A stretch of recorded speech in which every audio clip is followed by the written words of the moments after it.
Let's take a look inside the vehicle. Down here to the left, you have a couple of buttons. One of them is for the liftgate. So you can press and hold this and it will open the liftgate. Next to that is the steering responsive headlights. If you'd like to turn off this feature, that is how you would turn them off. If you're not familiar with steering responsive headlights, they basically move with the car as you corner or turn the steering wheel.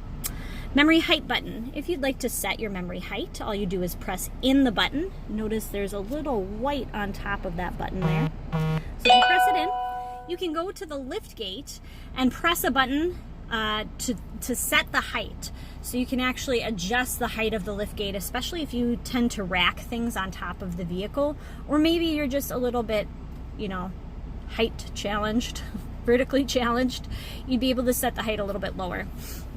This here would be the dash dimmer. Below that is vehicle dynamics control. This here is your button that turns off your auto start stop. Auto start stop is a function that when the vehicle is in operation, that means drive.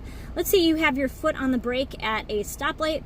Typically the engine will shut down temporarily when you place your foot or take your foot off of the brake. The engine starts to start up again, and then the vehicle would start to go. So if you don't like this function, or if it bothers you, you can turn this function off by pressing and holding the A with the arrow around it button. There are some reasons that idle stop or auto start stop will not work. One of them would be if you're using certain kinds of ventilation, if it's too cold outside. If you have any questions about how auto start stop works, go ahead and take a look at your owner's manual, and that will be located inside of the glove compartment.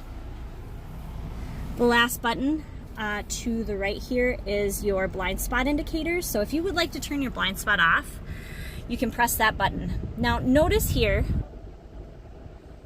in the side mirror, on the side mirror housing, is where the blind spot indicator indicates. There is no beeping that happens with it. If somebody is in your blind spot, that indicator will turn on, it'll flash orange. And then if you're indicating that you're making a lane change with your signal, you'll notice that this actually will flash if somebody were in your blind spot.